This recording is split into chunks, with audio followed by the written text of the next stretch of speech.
Oke, baik. Bismillahirrahmanirrahim. Assalamualaikum warahmatullahi wabarakatuh. Alhamdulillahirabbil alamin. Kita bersyukur ya kepada Allah Subhanahu wa taala karena bagaimanapun kondisi kita, Allah masih tetap memberikan kesehatan, kesempatan sehingga masih bisa terutama kepada saya masih bisa membagikan ilmu ya kepada adik-adik, teman-teman mahasiswa. Oke, hari ini kita lanjutkan materi kita tentang consumer behavior atau perilaku konsumen. Oke, jadi perilaku konsumen merupakan suatu proses yang berkaitan erat dengan adanya suatu proses pembelian. Pada saat itu konsumen melakukan aktivitas seperti melakukan pencarian, penelitian, pengevaluasian produk dan jasa. Nah, perilaku konsumen pada dasarnya terbentuk karena adanya interaksi atau komunikasi antara pemasar dengan konsumen. Dalam suatu komunikasi yang efektif dibutuhkan adanya interaksi aktif antara pelaku komunikasi dengan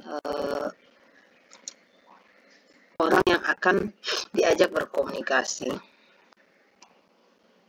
Oke, kita masuk ke perilaku konsumen Indonesia. Jadi menurut salah satu pakar ya yang bernama Handi Irawan bahwa perilaku konsumen Indonesia itu terdiri dari beberapa ini. Yang pertama, berpikir jangka pendek.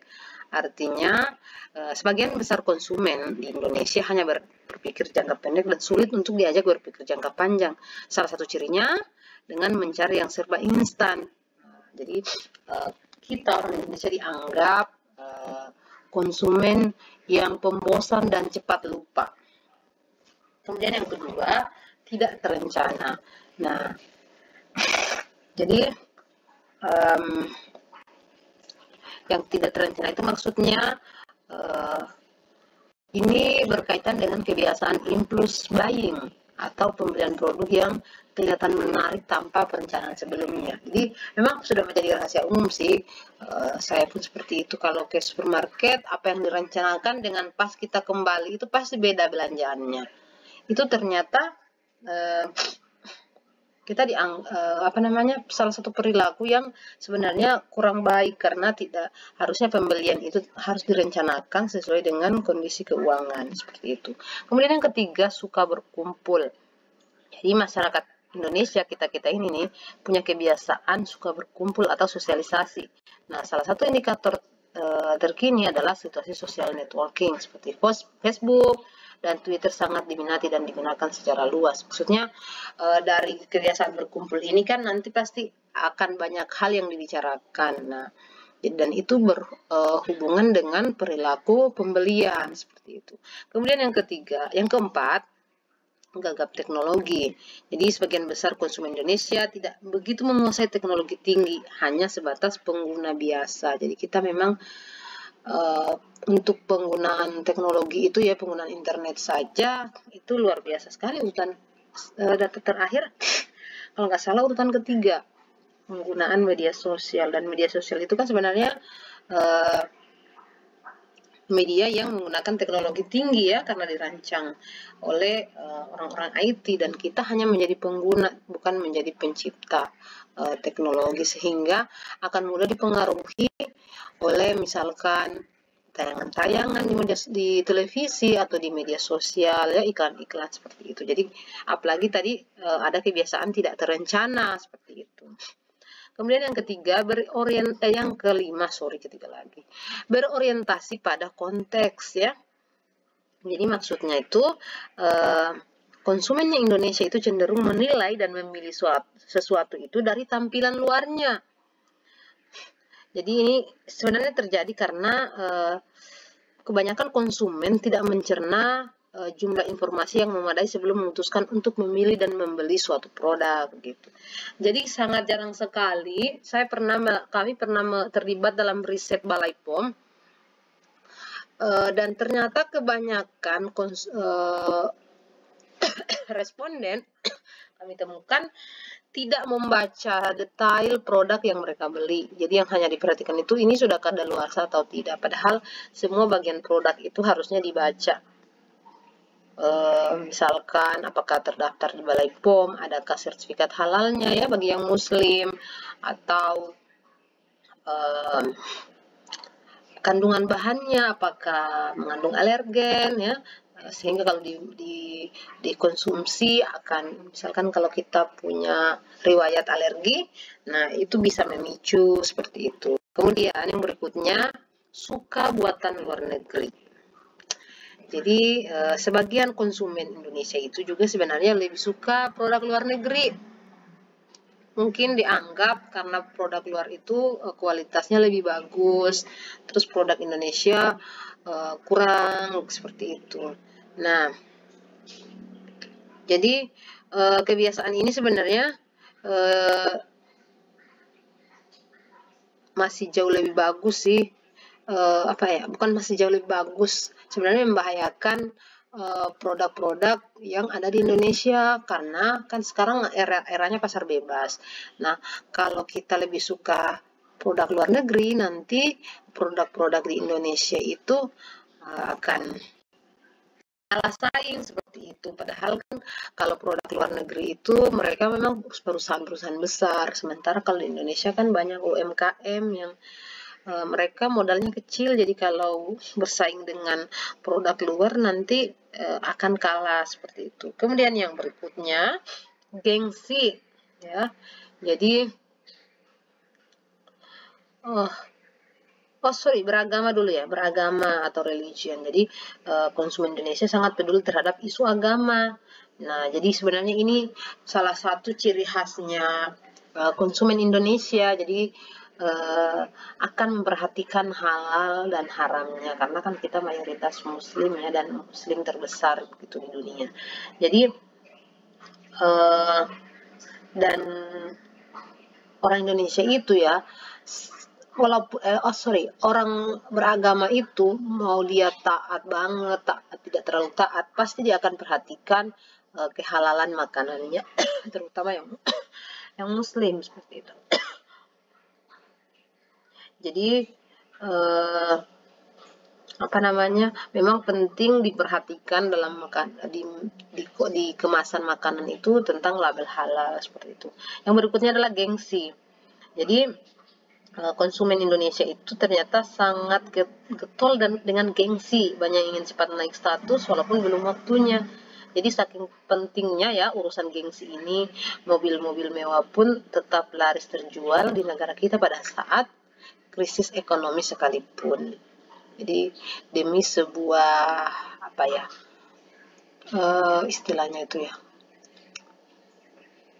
demi sebuah penampilan begitu ya. Jadi padahal sebenarnya tidak terlalu dibutuhkan, malah dibeli seperti itu. Kemudian yang berikutnya adalah budaya lokal. Jadi ternyata di balik kesukaan terhadap buatan luar negeri, ternyata ada juga konsumen Indonesia yang sangat cinta dengan produk lokal. Kemudian yang berikutnya, yang terakhir, kurang peduli lingkungan. Jadi terbukti ya adanya banyak sampah di pesisir, di aliran sungai, di got, ya di saluran-saluran air, pinggir jalan, di pasar, di lapangan, di sekolah, di kampus. Jadi banyak yang di antara kita ini memang tidak terlalu mempedulikan. Ada banyak orang yang misalkan sudah mahasiswa tapi tidak punya kebiasaan baik tentang membuang sampah seperti itu. Di toilet banyak sampah, padahal mahasiswa loh. Jadi ternyata pendidikan tidak berkorelasi dengan kebiasaan itu, karena memang habit itu dibentuk dari kecil, dari rumah. Jadi memang kalau tidak tidak dibiasakan dari kecil, maka ya akan seperti itu. Kemudian yang berikutnya, jenis-jenis perilaku konsumen ya. Jadi perilaku konsumen ini sebenarnya kan ada dua ya, perilaku konsumen yang sifatnya rasional dan ada yang irasional. Nah, kalau yang rasional itu konsumen memilih produk sesuai dengan kebutuhan dan keinginannya. Jadi tidak tiba-tiba mau gitu, bukan kemauan tapi kebutuhan dan keinginannya. Kemudian produk yang dipilih konsumen memberikan manfaat yang optimal, betul-betul yang bermanfaat saja begitu. Terkadang memang mungkin karena kita tidak terbiasa dari kecil untuk kritis terhadap sesuatu, jadinya kadang ya saya pun sendiri kalau lagi banyak duit biasanya yang direncanakan dengan yang tidak direncanakan, yang direncanakan saat mau ke supermarket akan pas pulang-pulang lebih banyak begitu, jadi lebih dari yang direncanakan, tiba-tiba aja dilihat di rak dibeli seperti itu. Kemudian konsumen memilih produk yang kualitasnya bagus. Kemudian berikutnya ciri dari pelaku konsumen yang rasional, ya. Konsumen memilih produk yang harganya sesuai dengan kemampuan dan pendapatan. Karena ada banyak orang yang rela mengutang untuk membeli agar gengsinya terpenuhi. Kemudian konsumen memilih produk sesuai dengan kenyamanan lingkungan, ya. Kemudian yang berikutnya adalah perilaku konsumen yang bersifat irasional. Nah, ini kebalikannya. Konsumen sangat cepat tertarik dengan iklan dan promosi di media baik cetak maupun elektronik. Nah, konsumen memilih produk bermerek atau branded yang sudah terkenal. Ini tidak sesuai. Kalau isi dompetnya sesuai sih nggak apa-apa. Kemudian konsumen memilih produk bukan untuk kebutuhan tapi karena gengsi atau prestise. Nah, yang terakhir, konsumen memilih produk hanya karena ingin mencoba-coba. Nah, kemudian kita masuk ke bagaimana proses pembentukan perilaku. Oke, yang pertama pengalaman pribadi. Nah, pembentukan sikap ya ini dipengaruhi oleh pengalaman konsumen terhadap sebuah produk. Nah, dengan lain ya, kayak misalkan konsumen itu setelah mencoba sebuah produk, terus dari pengalamannya itu nanti membentuk, oh ini produknya bagus, maka akan terbentuk perilaku konsumen yang namanya loyalitas konsumen, ya. Jadi dia akan membeli terus-menerus, walaupun harganya nanti akan naik. Kemudian yang berikutnya adalah pengaruh keluarga. Nah, jadi pengaruh keluarga ini karena kenapa? Kita kan orang Indonesia itu tinggal bersama keluarga ya, satu himpun keluarga, dan biasanya misalkan orang tua membeli maka kita juga akan sama-sama menggunakan seperti itu. Kemudian yang berikutnya direct marketing. Nah, ini pemasaran langsung, kayak misalkan sales-sales yang langsung datang menawarkan seperti itu, biasanya cepat membentuk perilaku konsumen. Biasanya kalau bagus cara menyampaikannya, biasanya orang tertarik untuk membeli. Yang berikutnya adalah media massa. Nah, ini adalah model perilaku konsumen, ya. Jadi sebelum kita membahas beberapa model perilaku konsumen, ada fungsi dari model perilaku konsumen, ya. Pertama, deskriptif, yaitu fungsi yang berhubungan dengan pendalaman mengenai langkah-langkah yang diambil konsumen dalam memutuskan suatu pembelian. Jadi ini kenapa harus ada pemodelan perilaku konsumen, supaya ditahu ini konsumen ini gimana caranya mengambil langkah untuk melakukan pembelian. Kemudian prediksi. Nah, ini model juga bisa dijadikan prediksi untuk melihat aktivitas dari konsumen dari waktu ke waktu. Kemudian explanation atau mempelajari sebab-sebab dari beberapa aktivitas pembelian, seperti mempelajari mengapa konsumen sering membeli barang dengan merek yang sama, begitu. Karena ini kan sangat berpengaruh terhadap nanti mau diproduksi kembali produk tersebut. Kemudian pengendaliannya itu mempengaruhi atau mengendalikan aktivitas-aktivitas konsumen pada masa yang akan datang. Nah, beberapa model perilaku konsumen, ya. Pertama, model Henry Assail. Ini sebenarnya cirinya model ini memfokuskan pada yang pertama pengaruh-pengaruh individu, artinya bahwa pilihan untuk membeli barang atau jasa dipengaruhi oleh hal-hal yang ada pada diri sendiri, seperti itu.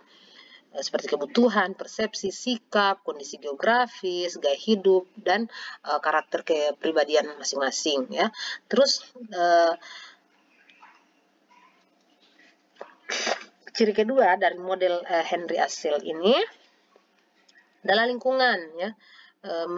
Melihat dari lingkungannya bagaimana bahwa pilihan konsumen terhadap barang atau jasa dipengaruhi oleh lingkungan yang mengitarinya. Jadi misalkan saat konsumen membeli barang dan jasa didasari oleh banyak pertimbangan, misalnya karena menurut temannya, menurut tetangganya, menurut adiknya, dan lain sebagainya. Kemudian yang ketiga, stimuli pemasaran. Nah, ini ternyata memang pemasaran juga ya sangat memberi pengaruh. Kemudian yang berikutnya model Kotler. Kalau model Kotler ya, dia melihat beberapa tipe perilaku ya, perilaku pembelian atau perilaku konsumen. Pertama, perilaku membeli yang kompleks. Nah, ini model perilaku pembelian yang mempunyai ciri-ciri terdapat keterlibatan mendalam oleh konsumen dalam memilih produk. Jadi dia betul-betul selidiki gitu. Yang kedua, perilaku pembelian yang mengurangi ketidakcocokan. Nah, model ini cirinya itu keterlibatan konsumen yang tinggi, tetapi sedikit perbedaan yang dirasakan di antara merek-merek yang ada. Jadi dia banding-bandingkan gitu. Kemudian yang ketiga, perilaku pembelian karena kebiasaan. Nah, kalau perilaku ini sih sebenarnya spesifiknya itu karena sudah terbiasa aja begitu. Kemudian yang keempat, perilaku pembelian yang mencari variasi. Nah, pelanggan ini menerapkan perilaku pembelian yang mencari variasi dalam situasi bercirikan rendahnya keterlibatan konsumen, namun perbedaan merek dianggap berarti. Jadi misalkan sama-sama sabun, tapi dia lihat variasi kan selama ini sudah biasa misalnya pakai Dettol, nanti saya mau coba-coba apalagi merek yang lainnya.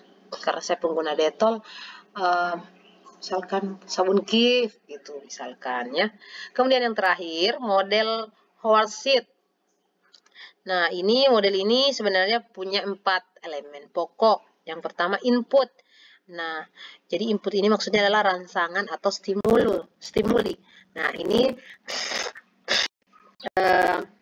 ciri khasnya itu stimulusnya itu dari lingkungan konsumen. Kemudian yang kedua susunan hipotesis. Nah, komponen keduanya ini susunan hipotesis maksudnya ada 2 lagi nih susunan hipotesisnya, susunan pengamatan, diamati dulu, dan susunan belajar. Jadi diamati dulu ini bagus nggak ya? Bisa diamati dari keluarganya, bisa dari tetangganya ya. Dan yang kedua adalah susunan belajar. Jadi dilihat dulu ini bagus nggak ya? Ininya dipelajari seperti itu. Nah, kemudian bagian ketiga dari elemen model Hoarseed adalah output. Jadi menghasilkan output yang berupa keputusan untuk membeli. Nah, yang keempat atau terakhir variabel-variabel eksogen. Jadi variabel eksogen ini turut mempengaruhi perilaku konsumen meskipun pengaruhnya tidak begitu besar. Itu yang di luar lingkungannya, di luar dari kebiasaan gitu. Oke. Nah, memprediksi perilaku konsumen. Pertama, lihat tingkat keterlibatan konsumen. Jadi, jika keterlibatan konsumen terhadap satu barang itu tinggi, misalnya, maka perilaku cenderung akan sesuai dengan sikapnya yang cenderung kuat. Nah, kemudian yang kedua, pengukuran sikap. Yang kedua adalah pengukuran sikap. Jadi jika pengukuran sikapnya ini valid dan reliable dan punya tingkat abstraksi yang sama dengan pengukuran perilaku serta dalam waktu yang relatif dekat atau bersamaan waktunya, maka sikap dapat digunakan untuk memprediksi perilaku. Yang ketiga, pengaruh orang lain. Nah, jadi orang lain punya pengaruh kuat dalam kondisi tertentu untuk melihat perilaku konsumen. Sebenarnya sebelumnya juga sudah dijelaskan. Kemudian faktor situasional. Nah, biasanya kondisi mendesak, misalkan nih bulan Ramadan, misalkan lagi kurang darah, misalkan. Nah, tadinya kan tidak direncanakan untuk beli susu beruang misalnya ya, tiba-tiba membeli susu beruang seperti itu sebenarnya. Bagaimana memprediksi perilaku konsumen. Kemudian pengaruh merek lain, bisa saja dia beralih merek gara-gara lihat, oh ini lebih bagus. Apalagi kalau konsumennya terlibat langsung ya membaca seperti itu. Kemudian yang terakhir, kekuatan sikap. Nah, jadi sikap dapat digunakan untuk memprediksi perilaku. Ketika sikap tersebut sangat kuat ada pada konsumen, maksudnya konsumennya ini tidak ikut-ikutan seperti itu ya. Oke, terima kasih. Semoga bermanfaat. Assalamualaikum warahmatullahi wabarakatuh.